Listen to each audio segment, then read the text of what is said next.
السلام علیکم ورحمۃ اللہ وبرکاتہ۔ نحمدہ ونصلی علی رسولہ الکریم، اما بعد، اعوذ باللہ من الشیطان الرجیم، بسم اللہ الرحمن الرحیم۔ لقد کان لکم فی رسول اللہ اسوۃ حسنہ، صدق اللہ العظیم۔ اللہم صلی علی محمد وعلی آل محمد کما صلیت علی ابراہیم وعلی آل ابراہیم انک حمید مجید۔ اللہم بارک علی محمد وعلی آل محمد کما بارکت علی ابراہیم وعلی آل ابراہیم انک حمید مجید۔ مجھے امید ہے کہ آپ تمام ساتھی خیر سے ہوں گے، عافیت سے ہوں گے۔ اللہ پاک آپ سب کو خوشحال رکھے، صحت مند رکھے، تندرست رکھے، اور طبیعت بجھی بجھی سی ہے، دل بڑا مغموم ہے کہ ہماری اتنے ٹائم کی محنت، سال بھر کی محنت ایک لمحے میں ضائع ہو گئی، اور اس کی واپسی کی کوئی شکل بھی نہیں ہے۔ دراصل مجھے ایسا لگتا ہے کہ شاید کہیں نہ کہیں ہماری جانب سے کوئی کوتاہی ہو گئی ہوگی۔ ٹیکنیکل جو لائن ہوتی ہے تھوڑی سی، اس کے اندر شاید کوئی کمی تھی، شاید کیا بلکہ تھی۔ پتہ یہ چلا کہ ان چیزوں کو مینیج کرنے کے بھی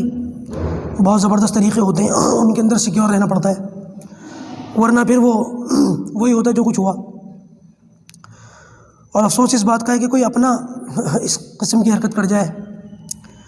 کوئی ایسا شخص جو قریبی ہو، جو واقف ہو، اور پھر وہ ایسی حرکت کر جائے تو بہت افسوس ہوتا ہے۔ اللہ تعالیٰ حاسدین کی حسد سے، فتین کے فتنوں سے ہماری پوری امت مسلمہ کی حفاظت فرمائے۔ خیر، پرسنل لیول کا معاملہ ہے، اس لیے میں آپ کے سامنے ڈسکس بھی نہیں کروں گا، لیکن جو معاملہ تھا وہ یہی کچھ تھا کہ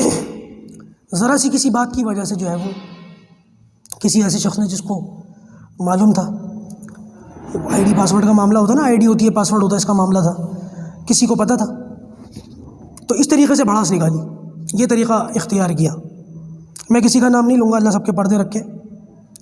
لیکن انشاءاللہ جو میرا جو نقصان ہوا ہے نا سال بھر کا، لوگ تو انشاءاللہ پھر آ جائیں گے، آپ لوگ ماشاءاللہ واپس آ ہی گئے، اگرچہ پہلے والی مقدار نہیں ہے، انشاءاللہ اللہ تعالیٰ وہاں پر بھی لے جائے گا، اس سے آگے بھی لے جائے گا، مجھے یقین ہے۔ لیکن میرا جو اصل نقصان ہوا ہے، میری سیرت کی ساری کلاسز ضائع ہوئی ہیں، پورا قرآن کورس ضائع ہوا ہے، پورا رمضان کورس ضائع ہوا ہے، پورا تفسیر کورس ضائع ہوا ہے، عملیات کورس پڑھایا تھا وہ ضائع ہوا ہے، اور ایک چینل کی جو ویلیو بن جاتی ہے نا یوٹیوب کی نظر میں، وہ ویلیو ختم ہو گئی۔ میں کن الفاظ میں افسوس کا اظہار کروں، مجھے بہت زیادہ تکلیف ہوئی ہے، بہت زیادہ صدمہ ہوا ہے، لیکن اس بار ہم نے کام ذرا دوسرے طریقے سے شروع کیا ہے، کیونکہ ایک غلطی ہماری یہ بھی تھی کہ ہم نے سیکیورٹی کا خاص خیال نہیں رکھا، اور دوسرا ہم نے اپنا بیک اپ نہیں رکھا۔ ان دونوں ہی غلطیوں کی وجہ سے اس نقصان کی تلافی نہیں ہو سکتی جو ہم نے اٹھایا، لیکن اب یہ دونوں ہی طریقے الحمدللہ ہم نے اختیار کیے۔ اپنے اکاؤنٹ وغیرہ کو، یہ جو یوٹیوب وغیرہ کا جو اکاؤنٹ ہوتا ہے، اس کو کیسے سیکیور رکھنا چاہیے، اس کی کیسے حفاظت کرنی چاہیے باقاعدہ، اس کا پورا ٹیوشن لے کے بذات خود میں نے خود اس چیز کو سیکھا، ٹیم کو بھی ایک طرف کر دیا کہ یہ چیز میں سیکھوں گا، اپنے ہاتھ میں رکھوں گا، نہیں رکھنا اب کسی کے ہاتھ میں، دینا ہی نہیں کسی کے ہاتھ میں، یہ میں نے خود سیکھا، خود کیا، اور پاسورڈ وغیرہ جو ہوتے ہیں وہ خود سیو کیا، اور اللہ ماشاء اللہ اس چینل کو دوبارہ دوسرے چینل کو شروع کیا، اور اللہ ماشاء اللہ ہم نے اس کے ساتھ ساتھ ایک بیک اپ چینل بھی رکھا ہے، ضرورت پڑے گی اس کو استعمال کریں گے، لیکن اپنا جو ڈیٹا وغیرہ ہے وہاں پر محفوظ کر لیا کریں گے اب۔ تو آپ لوگوں سے درخواست ہے کہ آپ لوگ ہمارے ساتھ جڑے رہیے گا، اور یہ جو کورسز وغیرہ ہوتے ہیں ان کو دیکھتے رہیے گا، کیونکہ بہت سارے لوگوں کی یہ بھی کیونکہ ہم چاہ رہے تھے کہ اب سیرت کورس جو ختم ہو گیا وہ دوبارہ شروع کر دیا جائے، اس لیے میں نے مشورہ بھی کیا تھا آپ لوگوں سے۔ تو بہت سارے ساتھیوں کے تین طرح کے مشورے آئے۔ ایک مشورہ تو یہ تھا کہ ہم نے اچھی خاصی ساری کلاسز دیکھ لی ہیں، اب آگے سے ہی وہیں سے پڑھائیے۔ دوسرا مشورہ تھا کہ شروع سے پڑھائیے، اور ایک تیسرا مشورہ جو سامنے آیا وہ یہ تھا کہ ہم سیرت کلاسز دیکھ رہے تھے، لیکن کسی کا فون خراب ہو گیا، کوئی بیمار ہو گیا، کسی کے ایگزام چل رہے تھے، کوئی کسی اس میں لگا ہوا تھا، تو کچھ کلاسز ایسی تھیں جو ان کی دیکھنی باقی تھی، 5-10 کلاسز، وہ جو ہے وہ چاہ رہے تھے کہ وہاں سے شروع ہو جائے۔ لیکن میں یہ چاہ رہا ہوں کہ اب جو بچی ہوئی کلاسز ہیں اس کو پڑھا کر یہ کورس ختم کر دیا جائے سیرت کا، اور جو ہم نے سرٹیفکیٹ وغیرہ دینے تھے وہ دے دیں، اور پھر اس کے بعد انشاءاللہ رمضان کورس وغیرہ پر فوکس کریں گے، اور جو کورسز وغیرہ شروع کرنے تھے ان کو کریں گے، اور اگلے سال ربیع الاول میں جو سیرت کا تفصیلی کورس شروع کرنا تھا اس کے اندر دوبارہ سیرت پڑھیں گے انشاءاللہ شروع سے۔ اور اب انشاءاللہ عز و جل یقین ہے اسباب کے درجے میں کہ ہمارے یہ جو چینل ہے انشاءاللہ اس کے ساتھ وہ معاملہ نہیں ہوگا جو گزشتہ چینل کے ساتھ ہو گیا، کیونکہ ہم نے اب پورا باقاعدہ اس کا اہتمام کیا ہے۔ ہمیں پہلے ہی کر لینا چاہیے، ہم سے غلطی ہو گئی، کوئی بات نہیں، دیر ہے درست ہے، انشاءاللہ اس کا خیال رکھا جائے گا۔ چلیے باقاعدہ میں سیرت کا سبق شروع کرتا ہوں۔ دیکھیے گزشتہ نشست میں جہاں تک بات پہنچی تھی، سیرت کورس جو چل رہا تھا جہاں تک بات ہوئی تھی وہ یہاں تک ہوئی تھی کہ فتح مکہ کے بعد نبی کریم صلی اللہ علیہ وسلم کو حوازن اور ثقیف کی طرف سے اس بات کا علم ہوا کہ ان لوگوں نے کچھ چھوٹے موٹے قبیلوں کو ساتھ میں ملا کر مسلمانوں کے خلاف ایک 20,000 کا لشکر تیار کیا ہے۔ نبی کریم صلی اللہ علیہ وسلم نے وہ 10,000 کا لشکر جو مدینہ سے مکہ کی طرف لے کر کے آئے تھے، اور اس میں اور کچھ 2-1 ہزار ساتھی ساتھ میں شامل ہو گئے، کچھ غیر ایمان والے بھی تھے اور کچھ نئے مسلمان بھی تھے، وہ اس میں آ گئے اور آگے پہنچے۔ ایک مقام حنین آتا ہے، وہاں پہنچنے کے بعد ان لوگوں نے چھپ کر رات کے اندھیرے میں حملہ کر دیا، جس سے اچانک سی بھگدڑ مچی۔ نبی کریم صلی اللہ علیہ وسلم نے حضرت عباس کو حکم دیا کہ آواز لگائیں۔ انہوں نے آواز لگائی، یا معاشر الانصار، اور ایک ہی کر کے نیچے درخت کرنے والوں، اے انصاریوں۔ اس آواز پر لوگ فوراً جانثارانہ نبی کریم صلی اللہ علیہ وسلم کی طرف دوڑے، اور آپ صلی اللہ علیہ وسلم نے اس پر جو ہے وہ اس موقع پر ایک مٹی اٹھائی جو بدر کے اندر اللہ کے رسول کا معجزہ تھا، وہ معجزہ یہاں پر بھی ہوا۔ آپ نے مٹی اٹھائی اور ان لوگوں کی طرف جو 20,000 کا لشکر تھا یہ کہہ کر کے پھینکی کہ شاہد الوجوہ، یہ کہہ کر کے اللہ کے رسول نے ایک مٹھی خاک ان 20,000 لوگوں کی طرف پھینکی، سب کی آنکھوں میں مٹی چلی گئی۔ اس کے بعد آپ صلی اللہ علیہ وسلم نے فرمایا ان ہزموا رب محمد، محمد کے رب کی قسم یہ لوگ شکست کھا گئے۔ یہ بات نبی کریم صلی اللہ علیہ وسلم کی زبان مبارک سے سننی تھی۔ مسلمانوں کو تو پتہ تھا کہ اللہ کے رسول صلی اللہ علیہ وسلم کی جو بات زبان مبارک سے نکلتی ہے وہ پوری ہوتی ہے، لہٰذا مسلمانوں نے جانثارانہ انداز میں آپ صلی اللہ علیہ وسلم کی طرف لوٹ کر ان لوگوں کو جو ہے الٹے پاؤں جو ہے پھرنے پر مجبور کر دیا۔ جب وہ خاک چھنی جو ایک دم غبار سا مٹی کا اڑ گیا تھا، جب وہ ہٹا تو پتہ چلا کہ یہ لوگ بھاگ رہے تھے، اور ان کے حوازن اور ثقیف جو تھے ان کے تقریباً 70 آدمی قتل ہوئے، 70 آدمیوں کو قتل کیا گیا۔ اور اس موقع پر ایک صحابی فرماتے ہیں کہ جنگ شروع ہونے سے پہلے میں نے یہ منظر دیکھا کہ ایک چادر آسمان سے گری ہے کالے رنگ کی، ادھر ان کا لشکر تھا، ہمارا ادھر لشکر تھا، کیونکہ ان لوگوں نے تو چھپ کر حملہ کیا تھا۔ ان لوگوں کے حملہ کرنے سے پہلے اچانک کہتے ہیں کہ میں نے دیکھا ایک چادر اتری آسمان سے کالے کلر کی، اور اس میں سے چونٹیوں جیسی مخلوق نکلی ہے، اور مجھے ان کے فرشتہ ہونے میں کوئی شک نہیں تھا، مجھے یقین تھا کہ یہ فرشتے ہیں، اللہ تعالیٰ نے ان کے ذریعے سے ہماری مدد کی۔ اچھا، ایک واقعہ اس کی تائید بھی کرتا ہے۔ شیبہ بن عثمان یہ کہتے ہیں کہ میں محمد صلی اللہ علیہ وسلم نے 10,000 کا لشکر لے کر مکہ کے اوپر چڑھائی کر دی، تو میں ان لوگوں میں سے تھا جو مسلمان نہیں ہوئے تھے ابھی تک، اور اس لشکر میں جو طائف کی طرف جا رہا تھا میں اس ارادے سے ساتھ چل گیا کہ جب جنگ ہوگی، اور گتھم گتھا ہوتا ہے نا معاملہ، جنگ کے اندر جب حالات بگڑ جاتے ہیں تو پھر کسی کو کسی کا خیال نہیں ہوتا۔ کہتے کہ میں سوچ رہا تھا کہ اس موقع پر میں اس بات کا خیال رکھوں گا کہ طاق کر محمد الرسول اللہ صلی اللہ علیہ وسلم پر حملہ کر کے ان کو جان سے مار دوں معاذ اللہ۔ تو کہتے ہیں کہ میں اس کی کوشش میں تھا، اور ایک موقع مجھے ایسا مل گیا کہ کوئی ان کے آس پاس نہیں تھا اللہ کے رسول کے، یہ جو بگدڑ مچی نا اس میں، تو کہتے ہیں کہ میں نے تلوار لی اور میں نے بالکل میرے ہاتھ کی جو ضرب تھی اس پوزیشن میں آ گیا تھا کہ میرے ہاتھ کی ضرب پر اللہ کے رسول آ گئے تھے۔ جیسے ہی مارنے کے لیے میں نے جو ہے وہ ہاتھ چلانے کی کوشش کی تو مجھے اپنے اور ان کے بیچ میں ایک آگ کا شعلہ محسوس ہوا، اور گھوڑوں کے اوپر کچھ گھوڑے تھے اور ان کے اوپر کوئی اور مخلوق تھی، مطلب کچھ اور لوگ تھے جو لگ ہی نہیں رہا تھا کہ ہمارے یہاں وہ انسان بھی نہیں لگ رہے تھے، پتہ نہیں کون تھے۔ یعنی کہ اللہ تعالیٰ نے حفاظتی فرشتوں کے ذریعے سے نبی کریم صلی اللہ علیہ وسلم کو امن میں رکھا۔ شیبہ بن عثمان کہتے ہیں کہ نبی کریم صلی اللہ علیہ وسلم میری طرف پلٹے اور مجھے ایسی نظروں سے دیکھا کہ مجھے پتہ چل گیا کہ یہ میرے ارادے کو بھانپ گئے۔ اس پر نبی کریم صلی اللہ علیہ وسلم نے مجھ سے کہا شیبہ ایمان لے آؤ۔ پہلے آپ نے کہا قریب آؤ، میں قریب گیا تو آپ نے میرے لیے دعا کی اور مجھ سے کہا کہ ایمان لے آؤ، اور یہ جو کفار ہیں ان سے لڑو۔ کہتے ہیں کہ بس اس بات کے اوپر میں نے ایمان قبول کر لیا، مسلمان ہو گئے۔ اچھا جی، ان کے جب 70 آدمی مارے گئے تو یہ جو مالک بن عوف یہ 20,000 کا لشکر لے کر کے آیا تھا، جیسے کہ میں نے بتایا تھا، نوجوان تھا، گرم خون تھا، بڈھے کی بات نہیں مانی۔ اب میں یہ بھی نہیں کہہ سکتا کہ پچھلی کلاسز میں دیکھ لیجیے گا وہ سب ختم ہو گیا، یہی تو میں کہہ رہا ہوں کہ کیا نقصان ہوا ہے، ہم کیا بتائیں، خون کے آنسو بھی روئیں تو یہ نقصان ختم نہیں ہو سکتا۔ بہرحال جن لوگوں نے پچھلی کلاسز دیکھی ہیں وہ سمجھ جائیں گے، کیونکہ وضاحت کروں گا تو پھر پچھلی کلاس میں پوری کلاس پچھلی پڑھانی پڑے گی، لہٰذا اگلے سیرت کورس میں دیکھیں گے، کوئی مسئلہ نہیں۔ تو مالک بن عوف جو تھا یہ اپنے باقی کے لوگوں کو لے کر کے بھاگا۔ یہ جو 20,000 کا لشکر تھا اس میں سے کچھ طائف کی طرف بھاگے کچھ نخلا ایک علاقہ ادھر بھاگے، اور ایک تیسری ایک جگہ تھی، کچھ لوگ ادھر بھاگے۔ نبی کریم صلی اللہ علیہ وسلم نے جو لوگ پکڑے گئے تھے، قیدی بنائے گئے تھے، کیونکہ میں نے بتایا تھا نا یہ اونٹ، بکریاں، بچے، عورتیں سب کو لائے تھے، تو لہٰذا پکڑے گئے۔ آپ صلی اللہ علیہ وسلم نے ابو موسیٰ اشعری کے چچا ابو عامر اشعری کو، یہ جو ادھر ادھر بھاگے تھے لوگ، ان کے تعاقب میں بھیجا۔ اس تعاقب میں ان کا انتقال بھی ہوا، شہید ہوئے ابو عامر اشعری، اور انہوں نے نبی کریم صلی اللہ علیہ وسلم کے لیے پیغام بھجوایا تھا اپنے بھتیجے کے ابو موسیٰ اشعری رضی اللہ تعالیٰ عنہ کے ذریعے سے کہ اللہ کے رسول کو میرا پیغام بھیجنا، میں دنیا سے جا رہا ہوں، اور اللہ کے رسول سے کہنا کہ میرے لیے دعا فرمائے۔ آپ صلی اللہ علیہ وسلم نے جب ان کے بارے میں سنا تو پانی منگوایا، وضو کی، اور وضو کرنے کے بعد دعا کی۔ دعا کے بعد ابو موسیٰ نے بھی کہا کہ یا رسول اللہ میرے لیے بھی دعا کریں، تو اللہ کے رسول نے ان کے لیے بھی دعا کی۔ اچھا جی، آپ صلی اللہ علیہ وسلم نے ایک جگہ مقام جعرانہ، یہ وہ جگہ ہے جہاں سے آج کل حاجی جو ہیں وہ احرام باندھتے ہیں، تو یہاں پر اللہ کے رسول صلی اللہ علیہ وسلم نے صحابہ کرام کو مامور فرما دیا، اور جو قیدی وغیرہ جو ملے تھے، اونٹ، بکریاں، قیدی، مال غنیمت جتنا بھی تھا، یہ جعرانہ کے اندر چھوڑ دیا اللہ کے رسول نے۔ اور مالک بن عوف جو طائف کی طرف بھاگے تھے اور وہاں قلعوں کے اندر اپنے آپ کو محصور کر لیا تھا، ان کے تعاقب میں خود اللہ کے رسول نکل گئے۔ ان لوگوں نے بڑے زبردست طریقے سے جو ہے وہ قلعے کے اندر بند رہ کر کے مسلمانوں کا مقابلہ کیا، کئی سال کا، ایک سال کا بھی نہیں بلکہ کئی سال کا غلہ اور ہتھیار لے کر کے قلعے کے اندر گھس گئے، اور پیغام بھجوا دیا اللہ کے رسول کے پاس کسی طریقے سے کہ آپ ہمارے تعاقب میں لگنے کا کوئی فائدہ نہیں ہے، ہم نے اچھا خاصا غلہ، راشن وغیرہ اس کا انتظام کر لیا، اور اب ہمیں آپ ہرا نہیں سکتے، ہم اندر بیٹھ کے مقابلہ کریں گے تیر وغیرہ سے کے ذریعے سے، اور دیواریں اتنی مضبوط ہے کہ آپ ان کو توڑ نہیں سکتے،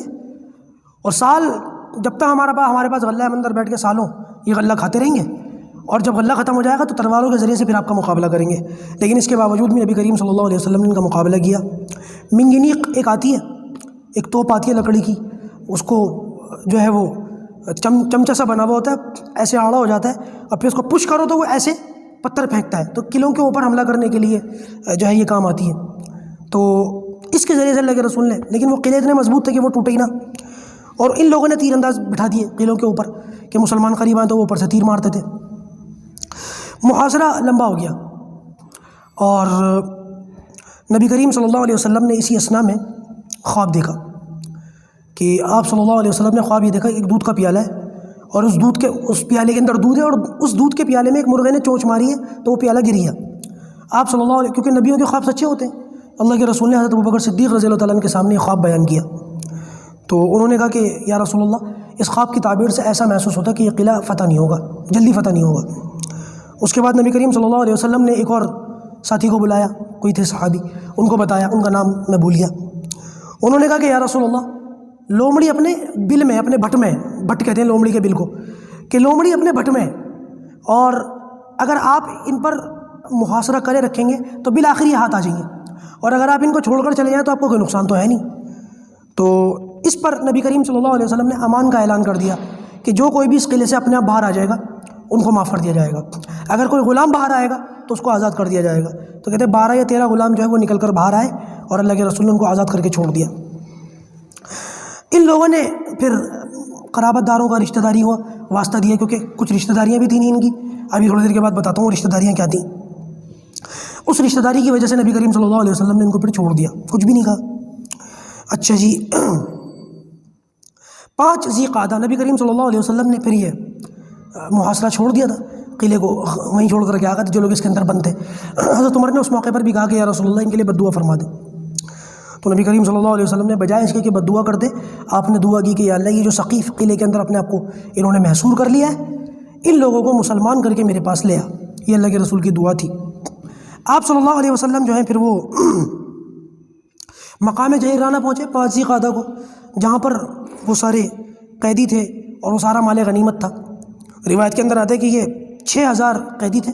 جو مرد بھی تھے، عورتیں بھی تھیں، بچے بھی تھے، بوڑھے بھی تھے، جو مال غنیمت کے طور پر غلام اور باندی بنا لیے گئے۔ اس میں 24000 اونٹ تھے، اور 40000 بکریاں تھیں، اور 4000 اوقیہ چاندی تھی۔ نبی کریم صلی اللہ علیہ وسلم نے جعرانہ کے اندر بیٹھ کر ان لوگوں کا جو قلعوں کے اندر بند ہو گئے تھے ان کا انتظار کیا، انتظار فرمایا، اور کئی دنوں تک انتظار فرمایا کہ یہ لوگ آئیں اور کوئی ٹیبل ٹاک ہو، کوئی بات چیت ہو، لیکن یہ لوگ نہیں آئے، اور انتظار کے باوجود، طویل انتظار کے باوجود جب یہ لوگ یہاں نہ پہنچے، آپ صلی اللہ علیہ وسلم نے جو مال غنیمت تھا وہ سارا جو ہے تقسیم فرما دیا۔ اچھا جی، تقسیم کرنے کے بعد پھر حوازن کے کچھ لوگ آئے، کچھ لوگ تھے اور یہ مسلمان ہو کر کے آئے تھے، 9-10 آدمی، کلمہ پڑھ لیا اور نبی کریم صلی اللہ علیہ وسلم کی خدمت میں حاضر ہو کر کے کہا کہ یا رسول اللہ، ہمارے جو مال غنیمت آپ کے پاس تھا آپ اس کو واپس دے دیجئے، ہم نے کلمہ پڑھ لیا۔ اور اس کے بعد آپ صلی اللہ علیہ وسلم نے ان لوگوں سے یہ کہا کہ بھائی دیکھو ایسا ہے، مال غنیمت کے اندر جو اونٹ بھیڑ بکریاں یہ ہے سامان وغیرہ ہے، یہ تو یا تو یہ لے لو، یا اگر لوگ چاہتے تو لوگ لے لو۔ تو ان لوگوں نے کہا کہ یا رسول اللہ ہماری جو قرابت داری اور رشتہ داری آپ یہ دے دیں۔ آپ صلی اللہ علیہ وسلم نے کہا کہ میں اپنے اور اپنے بنو ہاشم جو میرا خاندان ہے ان سب کے حصے میں جتنے بھی قیدی آئے ہیں لونڈی اور غلام کے طور پر، میں ان سب کو آزاد کر کے تمہیں دیتا ہوں، لیکن جو مسلمانوں کے حصے میں آئے ہیں ان کے بارے میں کچھ نہیں کہہ سکتا، مسلمانوں سے پوچھ کر یہ کام کیا جا سکتا ہے۔ میں تمہیں ایک رائے دیتا ہوں، ایک مشورہ دیتا ہوں، وہ یہ کہ ابھی ظہر کی نماز ہوگی، سب لوگ نماز پڑھیں گے، نماز پڑھنے کے بعد تم کھڑے ہو کر کے اعلان کرنا، لوگوں کے سامنے اپنی بات رکھنا اور میں تمہارے لیے سفارش کروں گا۔ چنانچہ ظہر کی نماز کا وقت ہوا، یہ لوگ کھڑے ہوئے، انہوں نے کھڑے ہو کر پہلے جو شعر و شاعری کے انداز میں جو عربوں کا طریقہ تھا اپنی رشتہ داری بتائی، اپنے ایمان لانے کو بتایا، ساری باتیں بتانے کے بعد جب یہ خاموش ہوئے اور اپنے قیدیوں کا مطالبہ کرنے کے بعد جب یہ خاموش ہوئے تو نبی کریم صلی اللہ علیہ وسلم نے پھر کھڑے ہو کر پہلے اللہ تعالیٰ کی حمد و ثنا بیان کی اور اس کے بعد ان کے بارے میں بتایا، اور بتانے کے بعد آپ نے ارشاد فرمایا کہ لوگوں، میں اپنے اور اپنے رشتہ داروں کے خاندان کے حصے میں جتنے قیدی آئے تھے ان سب کو ان کو لوٹا رہا ہوں، اور تم لوگوں سے بھی میں یہ کہتا ہوں، میں درخواست کرتا ہوں کہ تم مسلمانوں، تمہارے حصے میں بھی جو ان کے قیدی وغیرہ آئے ہیں تم ان کو آزاد کر کے ان کو دے دو واپس، اور اگر تمہیں نہیں لگتا مطلب تم واپس نہیں دینا چاہتے تو پھر مجھے بتاؤ، میں ان کی قیمت ادا کر دیتا ہوں، ان کی قیمت مجھ سے لے لو اور ان کے قیدی لوٹا دو۔ نبی کریم صلی اللہ علیہ وسلم کی یہ بات سن کر مسلمان، کیونکہ صحابہ کرام جانثار تھے، انہوں نے اس بات کو وہ کیسے کرتے کہ اللہ کے رسول سے قیمت لیتے، انہوں نے خوشی خوشی سب کو آزاد کر کے ان کے حوالے کر دیا۔ اچھا، ایک مزیدار بات یہ، ایک مزیدار نقطہ یہ کہ بنو سعد ایک قبیلہ طائف کے اندر تھا، اور یہ بنو سعد وہی ہے جو نبی کریم صلی اللہ علیہ وسلم کی دودھ پلانے والی جو ماں تھیں حلیمہ سعدیہ، جن کا اللہ کے رسول نے دودھ پیا تھا بچپن کے اندر، یہ ان کا قبیلہ تھا بنو سعد۔ اور یہ قبیلہ جو ہے یہ نبی کریم صلی اللہ علیہ وسلم کے مقابلے میں حوازن اور ثقیف کے ساتھ مل کر آیا تھا، مقابلے میں آیا تھا اور قیدی بنا لیا گیا یہ بھی۔ اور حضرت حلیمہ کی بیٹی اور نبی کریم صلی اللہ علیہ وسلم کی دودھ شریک بہن حضرت شیمہ یا شیمہ، حضرت شیمہ رضی اللہ تعالیٰ عنہ، وہ بھی اس کے اندر قیدی تھیں۔ صحابہ کرام نے جب ان کو دیکھا تو انہوں نے بتایا کہ میں اللہ کے رسول کی دودھ شریک بہن ہوں، اور جو دودھ شریک بہن ہوتی ہے نا، رضائی بہن، یہ سگی بہن کی طرح ہوتی ہے، اس کا حکم بالکل سگی بہن والا ہوتا ہے، یہ بات یاد رکھیے گا۔ نبی کریم صلی اللہ علیہ وسلم کے پاس ان کو لایا گیا اور انہوں نے آ کر کے کہا کہ یا رسول اللہ، میں آپ کی جو ہے جس نے دودھ پلایا تھا آپ کو حلیمہ، میں اس کی بیٹی ہوں اور آپ کے دودھ شریک بہن ہوں، اور یا رسول اللہ بچپن میں آپ نے میرے ہاتھ پر کاٹا تھا، آپ کے دانتوں کے نشان آج تک میرے ہاتھ پر موجود ہیں۔ اب بچپن کا کاٹا ہوا تو جوانی تک محفوظ نہیں رہتا، ہو سکتا ہے اللہ کے رسول کا کوئی خاص معاملہ ہو، معجزہ ہو، کیا ہو، میں کہہ نہیں سکتا۔ جب نبی کریم صلی اللہ علیہ وسلم نے اپنے کاٹے کے نشان کو دیکھا اور اپنی بہن کو دیکھا تو پہچان لیا، بہت خوش ہوئے۔ خوش ہونے کے بعد جو ہے آپ صلی اللہ علیہ وسلم کے جو چادر تھی، اس زمانے میں جو ہے نا یہ کرتا پاجامہ جیسے ہم پہنتے ہیں، یہ کرتا پاجامہ ہوا، یہ واسکٹ ہوئی، اس طریقے کے کپڑے نہیں ہوتے تھے۔ عام طور سے اس زمانے میں کپڑے دو طرح کے ہوتے تھے، لنگی کی چادر اور کندھوں پر ڈال دی وہ چادر، عام طور سے۔ اگر یہ والے کپڑے جو ہم نے پہن رکھے نا آج کل کے جو مسلمان پہنتے ہیں، اگر یہ تھے بھی تو بہت ریئر تھے، اتنے ریئر تھے کہ ان کا ذکر بھی کم ملتا ہے۔ یہ والے کپڑوں کا ذکر زیادہ ملتا ہے کہ چادر یہ پہن رکھی تھی، اوپر ڈال رکھی تھی، اور ایک چادر جو ہے وہ تہمت کے طور پر پہن رکھی تھی۔ یہ بڑے مالدار لوگ سمجھ جاتے تھے جن کے پاس یہ دو چادریں ہوتی تھیں، غریبوں کے پاس صرف وہ تہمت والی چادر ہوتی تھی زیادہ تر۔ تو نبی کریم صلی اللہ علیہ وسلم نے اپنی بہن کے اعزاز میں وہ چادر اتاری کندھے پر سے اور بچھا دی زمین پر، اور فرمایا کہ میری بہن تم یہاں بیٹھو۔ بہن کو عزت دی، وہاں بٹھایا، اور اس کے بعد آپ صلی اللہ علیہ وسلم، کیونکہ انہوں نے کلمہ پڑھ لیا تھا، ایمان لے آئی تھی، آپ صلی اللہ علیہ وسلم نے پھر ان سے کہا میری بہن اگر تم چاہو تو میرے ساتھ رہو، یہ اللہ کے رسول کی بہن تھی، یہ اللہ کے رسول کی بہن تھی، اگر تم چاہو تو میرے ساتھ رہو، میں تمہارا بڑا خیال رکھوں گا۔ اور کیا دور تھا، اللہ کے رسول کی بہن تھیں، اور اگر تم چاہو تو اپنے قبیلے میں واپس چلی جاؤ۔ تو کہنے لگیں کہ یا رسول اللہ، میں اپنے خاندان میں اپنے قبیلے میں واپس جانا چاہتی ہوں۔ بعض روایتوں میں تو یہاں تک آتا ہے کہ نبی کریم صلی اللہ علیہ وسلم نے اونٹ پر بھی خود بٹھایا اپنی بہن کو، اور ساتھ میں بہت سارا مال غنیمت، کچھ چیزیں، کچھ سامان، اور 3-4 غلام اور باندی اللہ کے رسول صلی اللہ علیہ وسلم نے رخصت کرتے وقت اپنی بہن کو دیے۔ جب وہ چلی گئی تو آپ صلی اللہ علیہ وسلم نے، کیونکہ قیدی تو جا چکے تھے مال غنیمت میں، اب مال غنیمت میں اونٹ بچے تھے، بکریاں بچی تھیں، چاندی بچی تھی، یہ چیزیں بچی تھیں، آپ صلی اللہ علیہ وسلم نے اس کو تقسیم فرمایا، اور تقسیم فرمانے کے اندر آپ صلی اللہ علیہ وسلم نے اس بات کا خیال رکھا کہ قریشی یا بنو ہاشم جو مکے کے اندر نئے نئے مسلمان ہوئے تھے، سارا مال ان کو دے دیا، اور جو انصاری تھے ان کو کچھ بھی نہیں دیا، جس کا ذکر میں نے پچھلی کلاس میں کیا تھا، وہ تو اس کے ساتھ ختم ہو گئی چینل کے ساتھ، لیکن یہ واقعہ کیونکہ میں نے ذکر کر دیا تھا وہ نہیں ملے گا، تو انشاءاللہ اگلی کلاس میں اسی واقعے سے بات کو میں شروع کروں گا، تاکہ پورا معاملہ جو ہے سمجھ میں آئے۔ جن لوگوں نے پچھلی کلاس نہیں لی یا نہ لے سکے ان کو انشاءاللہ سمجھ میں آ جائے گا کہ پھر انصار کے اندر کس طریقے سے غلط فہمی چل رہی تھی کہ نبی کریم صلی اللہ علیہ وسلم فائدہ تو ہم سے اٹھایا اور سارا مال غنیمت اٹھا کر کے اپنے رشتہ داروں کو دے دی جو ابھی مسلمان ہوئے، لیکن آپ صلی اللہ علیہ وسلم کی جانب زبردست تقریر، اور اس پر صحابہ کرام کا، انصار کا خاص طور سے داڑھیوں کا بھیگ جانا، ایسے آنسو انہوں نے بہائے، اور اپنی بات سے پھر انہوں نے جو ہے رجوع کیا، آپ صلی اللہ علیہ وسلم کو خوشی خوشی قبول کیا۔ انشاءاللہ یہ ساری وضاحت جو ہے وہ اگلی کلاس میں یعنی کہ کل آئے گی، اور انشاءاللہ عز و جل بہت جلد زکوٰۃ کورس شروع ہو جائے گا، زکوٰۃ کورس، رمضان کورس، اور انشاءاللہ عز و جل اور بھی بہت ساری چیزیں آنے والی ہیں، بتاؤں گا کیا کیا آئیں گی ایک ایک کر کے، ابھی ساری چیزیں میں آپ کے سامنے رکھ دوں گا تو آپ بھی میرے خیال سے کنفیوز ہو جاؤ گے۔ انشاءاللہ آپ اس چینل پر کام کریں گے، اللہ نے چاہا تو یہ پرماننٹ رہے گا اور یہاں پر کام جاری رہے گا۔ اللہ پاک جو کہا گیا سنا گیا ہمیں اس پر عمل کرنے کی توفیق عطا فرمائے۔ السلام علیکم ورحمۃ اللہ وبرکاتہ۔